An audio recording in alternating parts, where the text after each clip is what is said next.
নবনীরদ-নিন্দিত কান্তিধারম রসসাগর নাগর ভূপবরং। हरे कृष्णा, दंडवत प्रणाम। हम लोग श्रीमद् भागवतम के सप्तम स्कंद में हैं। आज हम लोग 10वां अध्याय शुभारंभ करेंगे। समराइजेशन है स्टार्टिंग में, सब ध्यान से सुनिए, बहुत सुंदर अध्याय है। इस अध्याय में वर्णन किया गया है कि भक्त प्रहलाद महाराज को प्रसन्न करने के पश्चात पूर्ण पुरुषोत्तम भगवान नृसिंह देव किस प्रकार अंतर्धान हो गए। इसमें शिव जी द्वारा प्रदत्त वर का भी उल्लेख है। नृसिंह देव भक्त प्रहलाद महाराज को एक एक करके अनेक वरदान देना चाह रहे थे, किंतु उन्होंने आध्यात्मिक प्रगति में बाधा सोचकर भक्त प्रहलाद महाराज ने एक भी वर स्वीकार नहीं किया, जबकि उन्होंने अपने आप को श्री भगवान के चरण कमलों में पूर्णतः समर्पित कर दिया। उन्होंने कहा, यदि श्री भगवान की भक्ति में लगा रहने वाला मनुष्य निज इंद्रिय तृप्ति हेतु प्रार्थना करता है तो वह परम भक्त क्या सामान्य भक्त भी नहीं कहला सकता। हरे कृष्णा। किनका सेवा है स्क्रीन शेयर का? अंजना माता जी आ रही है। नहीं, स्क्रीनशॉट तो टाइमली होना चाहिए, रेगुलर बेसिस में। अंजना माता जी प्लीज थोड़ा सेवा टाइमली करिए। इनफैक्ट भी 1 मिनट बिफोर प्रायर, लेट नहीं होना चाहिए। भक्तों का सेवा सर्वश्रेष्ठ सेवा है, इसको अच्छा से निभाना चाहिए। You getting an opportunity, try to do it very nicely. Please continue Indravati माता जी। श्री भगवान की भक्ति में लगा रहने वाला मनुष्य निज इंद्रिय तृप्ति हेतु प्रार्थना करता है तो वह परम भक्त क्या सामान्य भक्त भी नहीं कहला सकता। उसे ऐसा व्यापारी कहा जा सकता है जो लेन देन के व्यापार में लगा रहता है। इसी प्रकार जो स्वामी अपने सेवक से सेवा कराकर उसे प्रसन्न करना चाहता है वह भी वास्तव में स्वामी नहीं है। अतः भक्त प्रहलाद महाराज ने कुल पुरुषोत्तम भगवान से कोई याचना नहीं की। प्रयुक्त उन्होंने कहा कि यदि श्री भगवान उन्हें वर देना चाहते हैं तो उन्हें यह विश्वास दिला दे कि भौतिक इच्छाओं की पूर्ति हेतु कोई वर मांगने को प्रेरित नहीं करेंगे। कामेच्छाओं के बदले भक्ति के विनिमय सदैव प्रधान बना रहता है। क्योंकि कामा इच्छाएं जागृत हो उठती है, क्योंकि मनुष्य की इंद्रियां, मन, जीवन, आत्मा, धार्मिक सिद्धांत, धैर्य, बुद्धि, लज्जा, सौंदर्य, बल, स्मृति तथा सत्य सभी विलुप्त हो जाते हैं। मनुष्य तभी तक अन्य भक्ति कर सकता है जब उसके मन में भौतिक इच्छाएं ना हो।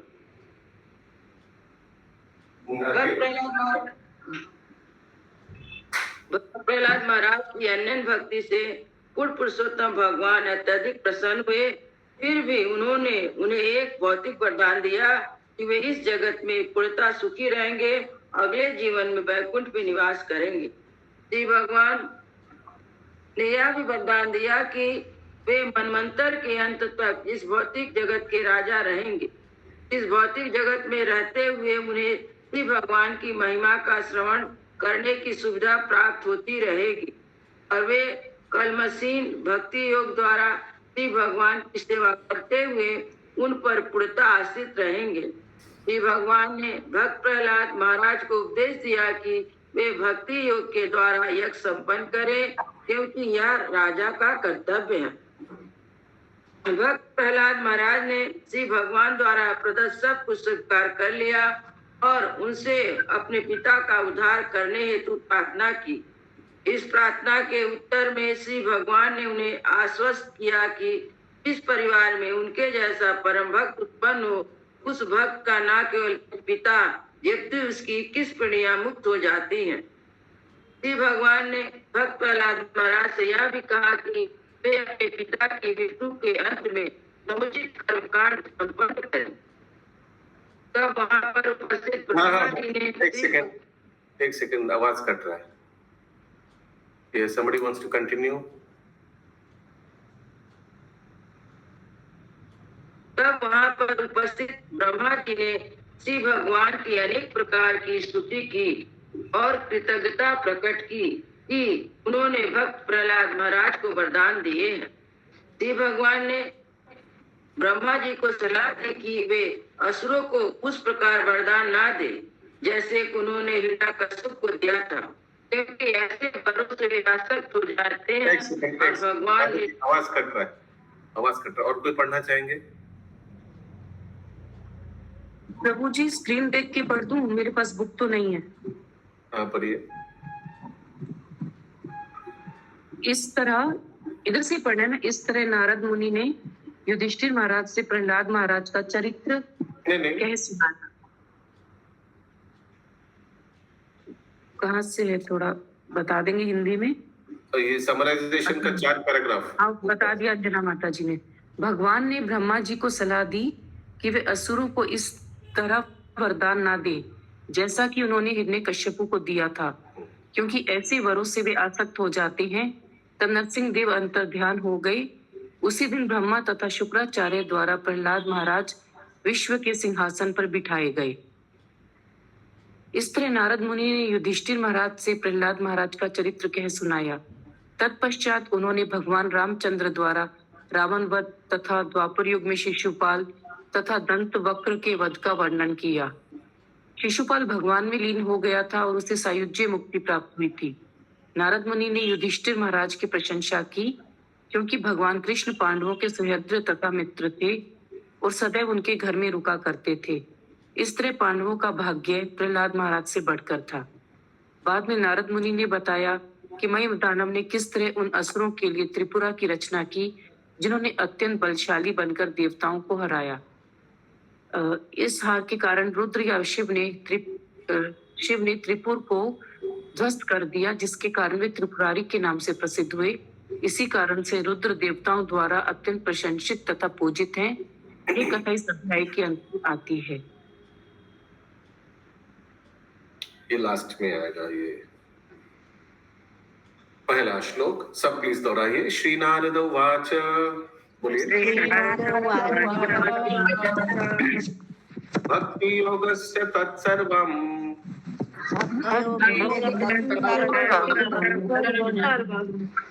अंतराय तयार्भक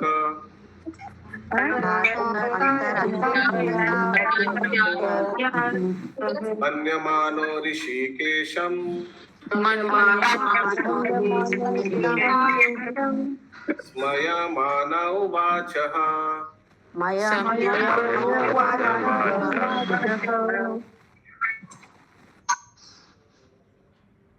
नारद मुनि ने आगे कहा, यद्यपि प्रहलाद महाराज बालक थे, किंतु जब उन्होंने नरसिंह देव द्वारा दिए गए वरों को सुना तो उन्होंने इन्हें भक्ति के मार्ग में अवरोध समझा। तब वे विनीत भाव से मुस्कुराए और इस तरह बोले। अच्छा, तो क्या क्या वरदान दे दिया ऑलरेडी, जिसको उन्होंने भक्ति के मार्ग में बाधा समझा? पिछले दिन वरदान क्या क्या दिया नरसिंहदेव भगवान ने? श्लोक संख्या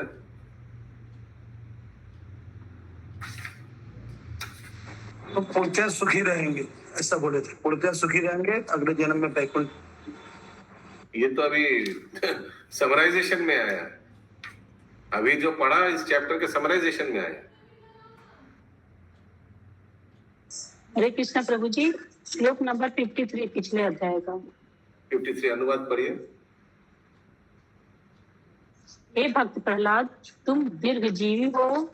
मुझे प्रसन्न किए बिना कोई न तो मुझे जान सकता है न मेरे महत्व को समझ सकता है, किंतु जिसने मेरा दर्शन कर लिया है या मुझे प्रसन्न कर लिया है, उसे अपनी तुष्टि हेतु कभी शोक नहीं करना पड़ता।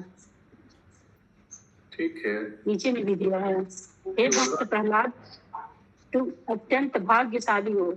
तुम मुझसे यह जान लो कि जो अत्यंत बुद्धिमान तथा उन्नत हैं, वे सभी विभिन्न भावों द्वारा मुझे प्रसन्न करने का प्रयत्न करते हैं, क्योंकि मैं ही ऐसा पुरुष हूँ जो प्रत्येक की समस्त इच्छाओं को पूरा कर सकता हूँ।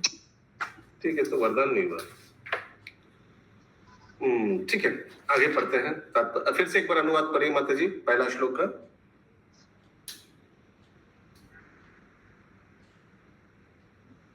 नारद मुनि ने आगे कहा, यद्यपि प्रहलाद महाराज बालक थे, किंतु जब उन्होंने नरसिंह देव द्वारा दिए गए वरों को सुना तो उन्होंने इन्हें भक्ति के मार्ग में अवरोध समझा।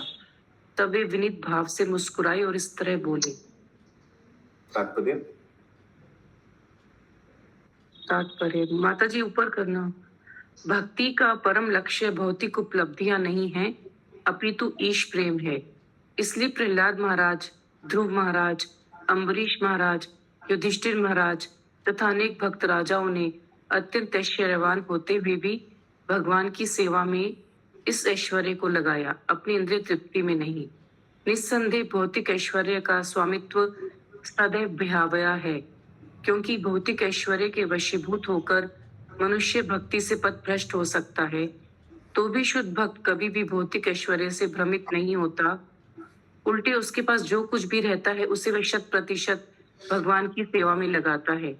जब कोई भौतिक संपत्ति में से आकृष्ट होता है तो इस संपत्ति को माया द्वारा प्रदत्त माना जाता है, किंतु जब वह इस संपत्ति का पूरा उपयोग सेवा में करता है तो उसे ईश्वर का उपहार या भक्ति को संवर्धित करने के लिए कृष्ण प्रदत्त सुविधा माना जाता है। हरे कृष्णा।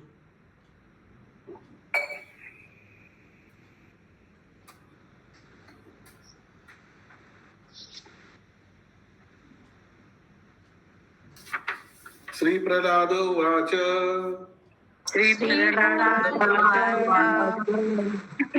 मां प्रलोभयत्पत्य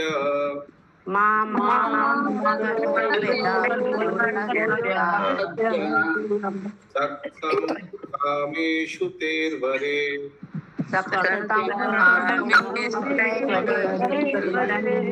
तत्संगभीतो निर्विन्नो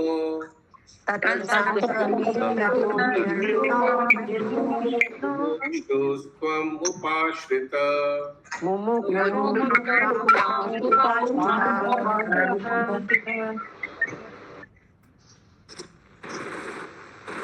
प्रहलाद महाराज ने आगे कहा, हे प्रभु, उर्मिला माता जी। प्रहलाद महाराज ने आगे कहा, हे प्रभु, हे भगवान, नास्तिक परिवार में जन्म लेने के कारण मैं स्वभावतः भौतिक भोग के प्रति अनुरक्त हूँ। अतः आप मुझे इन मोहों से मत ललचाइए। मैं भौतिक दशाओं से अत्यधिक भयभीत हूँ और भौतिकतावादी जीवन से मुक्त होने का इच्छुक हूँ। यही कारण है कि मैंने आपके चरण कमलों की शरण ग्रहण की है। एक ही वरदान जो हमको दिखता है वो 53 नंबर श्लोक में पिछले अध्याय का, कि दीर्घजीवी हो। ये तो एक ही वरदान दिख रहा है हमको, तो शायद उसी के लिए बोल रहे हैं, क्योंकि ऐसे भी असर कुल में है, दीर्घजीवी हो, उनको तो उतना कुछ इसको मने उतना कुछ अच्छा नहीं लगेगा। वेदगामिनी राधा रानी माता जी। हरे कृष्णा प्रभु जी। इसमें ना वो जो वरदान देने का है, फर्स्ट जो पेज है ना, उसमें है कि वैकुंठ में निवास करेंगे और लंबा जीवन जिएंगे। कौन सा नंबर? वरदान दिए श्लोक नहीं है प्रभु, जस्ट इसके पहले जो इंट्रोडक्शन है ना, उसमें इंट्रोडक्शन है, वो समराइजेशन इस चैप्टर में क्या क्या आएगा। हाँ, तो वही वाला उसी के लास्ट में। वो तो मुझे भी मालूम है इसमें लिखा है, लेकिन श्लोक देखना चाहिए ना प्रभु। आप तो समझ श्लोक रहे में ना वो, हाँ हम समझे प्रभु, 53 के पहले भी वो नहीं है इसमें। भगवान क्या वरदान देते हैं नहीं दिया हुआ है। ठीक है। तात्पर्य तो उनको वो प्रहलाद महाराज इसमें क्या बोल रहा है, मना कर रहा है, हमको डर लग रहा है ये सब भौतिक वरदान जो आप दे रहे हैं। मैं तो आपका चरण आश्रय लिया हूं, तो ये सब मत दीजिएगा प्लीज। तात्पर्य भौतिकतावादी जीवन का अर्थ है शरीर तथा शरीर संबंधी प्रत्येक वस्तु से आसक्ति। यह आसक्ति इंद्रिय तृप्ति के लिए कामिच्छा पर, और वह भी विशेष रूप से मैथुन सुख पर आधारित है। कामी स्तेहस्त हत ज्ञाना। क्या पढ़ रहे आप? फिर से पढ़िए। कामे अस्तेस्त हत ज्ञाना। अस्तेस्त लिखा है क्या हिंदी में? ज्ञान।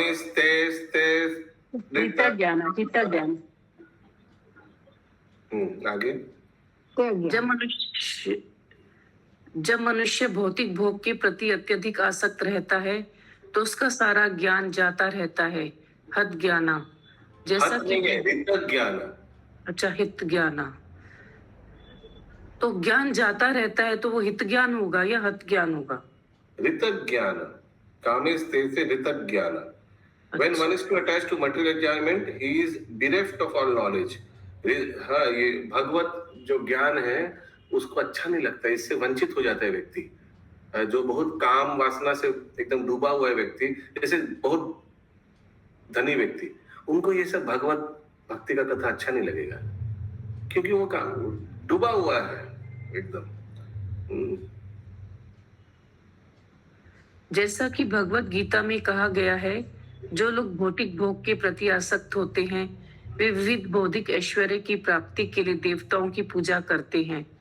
वे देवी दुर्गा तथा शिव जी की पूजा के प्रति विशेष अनुरक्त रहते हैं, क्योंकि यह दिव्य दंपत्ति अपने भक्तों को समस्त भौतिक ऐश्वर्य प्रदान कर सकता है। लेकिन प्रहलाद महाराज समस्त भौतिक भोग से विरक्त थे, अतः उन्होंने नरसिंह देव के चरण कमलों की शरण ग्रहण की, किसी अन्य देवता के चरण कमल की नहीं। यह भली भांति समझ लेना चाहिए कि यदि कोई इस भौतिक जगत से, तीनों तापों से तथा जन्म मृत्यु जरा व्याधि से छूटना चाहता है तो उसे भगवान की शरण ग्रहण करनी चाहिए, क्योंकि भगवान की शरण के बिना भौतिकतावादी जीवन से मुक्ति संभव नहीं है। नास्तिक लोग भौतिक भोग के प्रति अत्यधिक आसक्त होते हैं, अतएव यदि उन्हें भौतिक भोग का अधिक से अधिक अवसर मिलता है वे उसे ग्रहण कर लेते हैं। किंतु प्रहलाद महाराज इस ओर से अत्यंत सतर्क थे। यद्यपि उनका जन्म भौतिकतावादी पिता से हुआ था, किंतु भक्त होने के कारण उन्हें कोई भौतिक इच्छा न थी, अन्य अभिलाषिता शून्य। लेकिन नास्तिक लोग क्या रहता है, भौतिक वस्तु दीजिएगा फटाफट ग्रहण कर लेगा, और भोग। क्यों? क्योंकि वो तो भगवान को मानते नहीं है, उनको कोई उद्देश्य नहीं है भगवान के आराधना करना, भगवान के धाम जाना, नहीं। तो इधर में रहो, डूबे रहो, भोग करो। कौन देखा है फिर से पुनर्जन्म होगा नहीं होगा? खाओ पियो मौज मस्ती करो, बस ये। अगला श्लोक 3 नंबर। भृत्य लक्षण जिज्ञासुर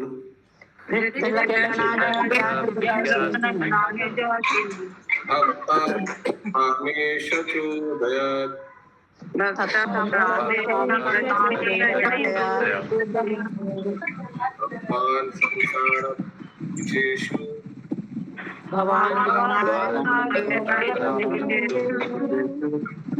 हृदया ग्रंथिषु प्रभु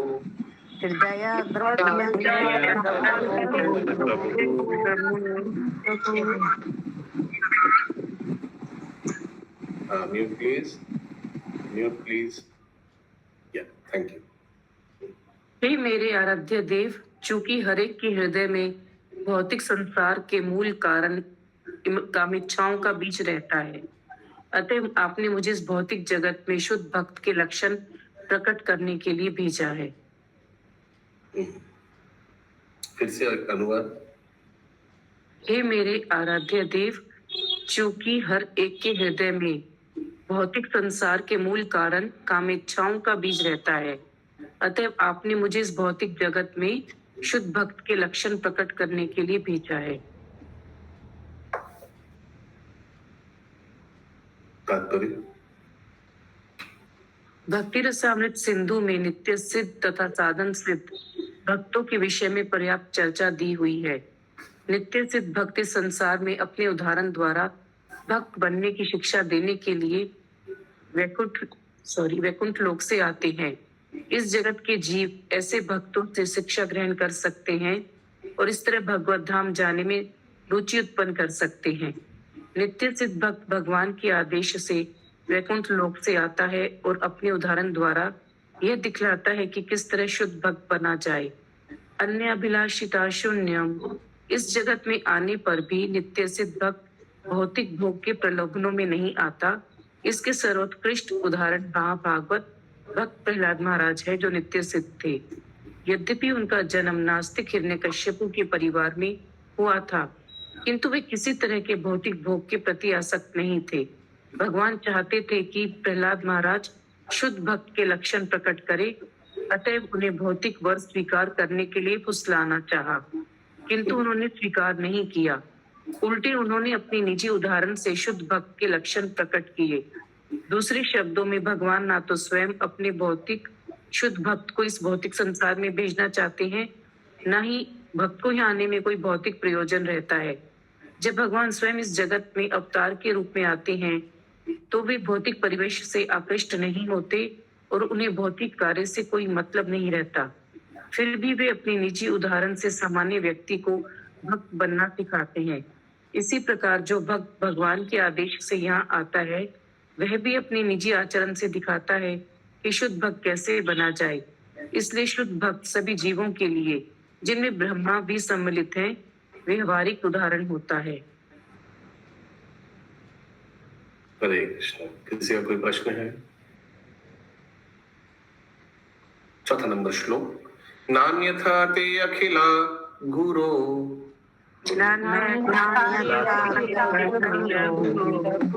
आतेता करुणात्मना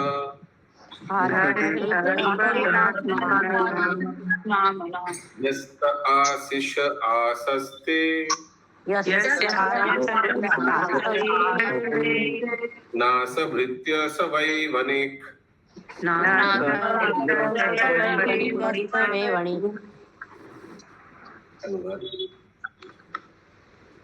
अन्यथा हे भगवान, हे समस्त जगत के परम शिक्षक, आप अपने इस भक्त के प्रति इतने दयालु हैं कि आपने उससे कुछ भी ऐसा करने को प्रेरित नहीं किया जो उसके लिए अलाभकारी हो। दूसरी ओर जो व्यक्ति आपकी भक्ति के बदले में कुछ भौतिक लाभ चाहता है वह आपका शुद्ध भक्त नहीं हो सकता। वह उस व्यापारी की तरह ही है जो सेवा के बदले में लाभ चाहता है।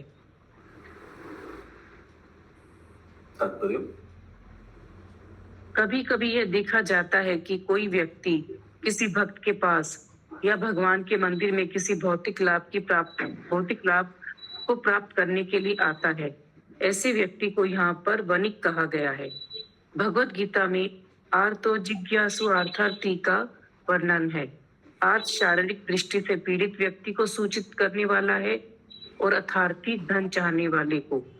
ऐसे व्यक्ति अपने दुख को दूर करने या धन प्राप्त करने के लिए भगवान से आशीर्वाद लेने के लिए उनके पास जाने को प्रेरित किए जाते हैं।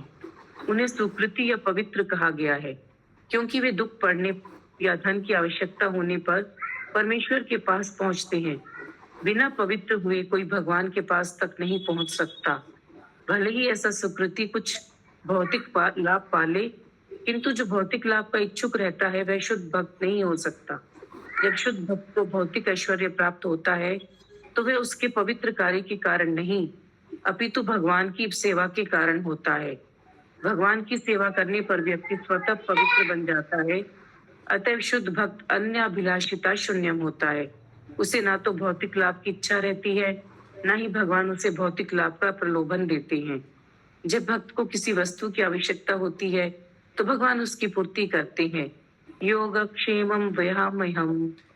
कभी कभी भौतिकतावादी लोग भगवान को फल फूल चढ़ाने मंदिर में जाते हैं क्योंकि उन्होंने भगवत गीता से सीख रखा है कि यदि भक्त कुछ फल फूल अर्पित करता है तो भगवान उन्हें स्वीकार करते हैं। भगवत गीता 9.26 में भगवान कहते हैं, पत्रम पुष्पम फलम तोयम यो मे भक्त्या प्रयच्छति तद अहम भक्ति उपहतम अश्नामि प्रत्यात्मनः। यदि कोई प्रेम तथा भक्ति पूर्वक मुझे एक पत्ती, एक फूल या जल भी अर्पित करता है तो मैं उसे ग्रहण करूंगा। इस तरह व्यवसायिक प्रवृत्ति वाला व्यक्ति सोचता है कि यदि उसे फूल चढ़ाने मात्र से कुछ लाभ हो सके, जैसे कि उसे प्रचुर धन मिल सके, तो यह अच्छा सौदा हो। ऐसे व्यक्तियों को शुद्ध भक्त नहीं माना जाता। चूंकि उनकी इच्छाएं शुद्ध नहीं होती, अतः भक्त होने का दिखावा करने के लिए मंदिर में जाने पर भी वे व्यापारी ही बने रहते हैं। सर्व उपाधि विनिर्मुक्तम तत्परत्वेन निर्मलम।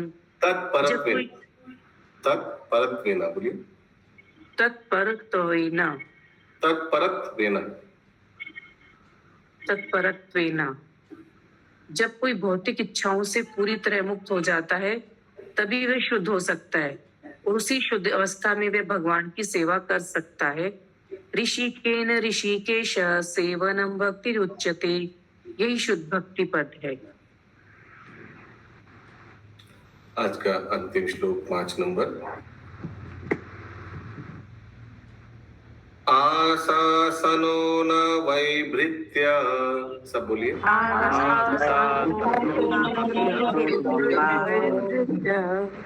स्वामिन्यसि स आत्मना,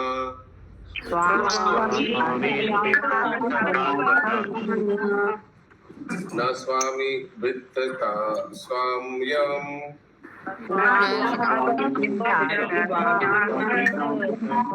इच्छान्यो राति चादृश।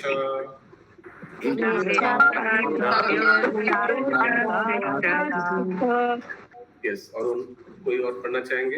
अनुवाद मैं पढ़ूं प्रभु? हरे कृष्ण प्रभु जी। हरे कृष्ण। पढ़े प्रभु जी? पढ़िए। जो सेवक अपने स्वामी से भौतिक लाभ की इच्छा रखता है, वह निश्चय ही योग्य सेवक या परम भक्त नहीं है। इसी प्रकार जो स्वामी अपने सेवक को इसलिए आदेश देता है कि स्वामी के रूप में उसकी प्रतिष्ठा बनी रहे, वह भी शुद्ध स्वामी नहीं है। फिर से एक बार। जो सेवक अपने स्वामी से भौतिक लाभ की इच्छा रखता है, वह निश्चय ही योग्य सेवक या परम भक्त नहीं है। इसी प्रकार जो स्वामी अपने सेवक को इसलिए आशीष देता है कि स्वामी के रूप में उसकी प्रतिष्ठा बनी रहे, वह भी शुद्ध स्वामी नहीं है। क्लियर है ना तात्पर्य? जैसा कि श्रीमद् भगवद गीता 7.20 में कहा गया है, ज्ञान प्रपद्यन्ते अन्य देवताः, जिनके मन भौतिक इच्छाओं द्वारा दूषित हो चुके हैं, वे देवताओं की शरण में जाते हैं। देवता कभी स्वामी नहीं बन सकता, क्योंकि वास्तविक स्वामी तो पूर्ण पुरुषोत्तम भगवान है। इसलिए देवतागण अपना सम्मानित पद बनाए रखने हेतु अपने पूजकों को मनोवांछित आशीष देते रहते हैं। उदाहरणार्थ, एक समय एक असुर ने शिव जी से यह वरदान प्राप्त किया कि वह जिसके सर पर अपना हाथ रख दे वह मर जाए। ऐसे वरदान देवताओं से प्राप्त किए जा सकते हैं, किंतु यदि कोई पूर्ण पुरुषोत्तम भगवान की पूजा करता है तो वे कभी ऐसे गर्हित वरदान नहीं देंगे। इसके विपरीत श्रीमद् भागवतम 10.88.8 में कहा गया है, यस्याहम अनुग्रहणामि हरिष्ये तद्धनम समय। यदि कोई अति भौतिकवादी होने के साथ साथ परमेश्वर का दास बनना चाहता है, तो श्री भगवान अपने भक्त पर परम अनुकंपा करके उसका संपूर्ण भौतिक ऐश्वर्य हर लेते हैं और उसे बाध्य करते हैं कि वह श्री भगवान का परम भक्त बन जाए। भक्त प्रहलाद महाराज परम भक्त तथा शुद्ध स्वामी का। एक सेकंड। हाँ बोलिए माता जी। प्रभु जी, यहाँ पे जो है, किंतु यदि कोई पूर्ण पुरुषोत्तम भगवान की पूजा करता है तो वे कभी ऐसे गर्हित वरदान नहीं देंगे। तो ये वरदान जो दिए थे कि सिर पर हाथ रख दे तो मर जाए, तो ये तो शिव जी दिए थे ना। तो शिव जी के बारे में तो कहा जाता है कि वो भगवान के परम वैष्णव हैं। तो फिर ये कंट्राडिक्टरी नहीं हो रहा है कि शिव जी एक तरफ वैष्णव है, दूसरी तरफ यहाँ पे कहा जा रहा है कि पूर्ण पुरुषोत्तम भगवान की पूजा करता है तो वे कभी ऐसे गर्हित वरदान नहीं देंगे। तो ऐसे तो देना नहीं चाहिए था एक्चुअली। ऐसे ही वरदान दे दिया कि कोई किसी को भी वो भस्मासुर किसी को भी छुएगा तो भस्म हो जाएगा। तो ऐसे नहीं देना चाहिए था। कभी कभी ब्रह्मा जी भी ऐसे दे देते हैं, बाद में भगवान डांटते हैं। देना नहीं चाहिए था। देखिए वो शिव जी के ऊपर ही, शिव जी एक्चुअली आशुतोष है, बहुत आसानी से संतुष्ट हो जाते हैं और कभी कभी बोल देते हैं कि क्या चाहिए बोलो। करना राधे माता जी। हरे कृष्ण प्रभु। पर इसका ये वरदान दिया तो वो तो फिर शिव जी को ही मारने उन्हीं के सिर पर हाथ रखने गया, फिर तो भगवान ने फिर उनको मोहिनी रूप कभी कभी ये सब लीला इसलिए भी होता है क्योंकि देखिए इस लीला से हम लोग देख सकते हैं क्लियरली कि कौन बड़ा है। शिव जी लास्ट में भगवान का आश्रय देता है, भगवान शिव जी को बचाते हैं। महामंजरी माता जी। प्रभु यहाँ पे इसके ऊपर में ही लिखा हुआ है शिव में कि देवतागण अपना सम्मानित पद बनाए रखने के लिए अपने पूजकों को वांछित आशीष देते रहते हैं। तो ये क्लियर हो गया ना कि देवता अपने पद को बनाए रखने के लिए देते हैं। हाँ, लेकिन शिव जी का स्तर अलग है एक्चुअली। लेकिन शिव जी तो परम वैष्णव में आते हैं ना प्रभु जी, तो उनको तो ये वरदान नहीं देना चाहिए था इस हिसाब से। नहीं देना चाहिए था। देखिए अभी शिव जी बोला क्या चाहिए बताओ, मैं तुम्हारा तपस्या से प्रसन्न हूँ। शिव जी को लगता है, शिव जी भोलानाथ है कि अच्छा ही कुछ मांगेगा, इतना तपस्वी है, लेकिन ऐसा गलत चीज मांग लेगा, क्या करेगा अभी। यस, ताबीर होता है कि भगवान अलग है, देवी देवता अलग है, उनका वरदान अलग है, भगवान का वरदान अलग। आगे। यदि कोई अति भौतिकवादी होने के साथ साथ परमेश्वर का दास बनना चाहता है तो शिव भगवान अपने भक्त पर परम अनुकंपा करके उसका संपूर्ण भौतिक ऐश्वर्य हर लेते हैं और उसे बाध्य कर देते हैं कि वह शिव भगवान का परम भक्त बन जाए। भक्त प्रहलाद महाराज परम भक्त तथा शुद्ध स्वामी का अंतर बताते हैं। शिव भगवान शुद्ध स्वामी या परम स्वामी हैं, जबकि अनन्य देवता, अनन्य भक्त जिसकी कोई भौतिक इच्छा नहीं होती, वह शुद्ध सेवक है। भौतिकवादी प्रकृति का व्यक्ति सेवक नहीं बन सकता, और जो अपने सेवक पर अपना रौब दिखाने हेतु व्यर्थ की आशीष देता रहता है, वह वास्तविक स्वामी नहीं है। ठीक है, ग्रंथराज श्रीमद् भागवतम की जय।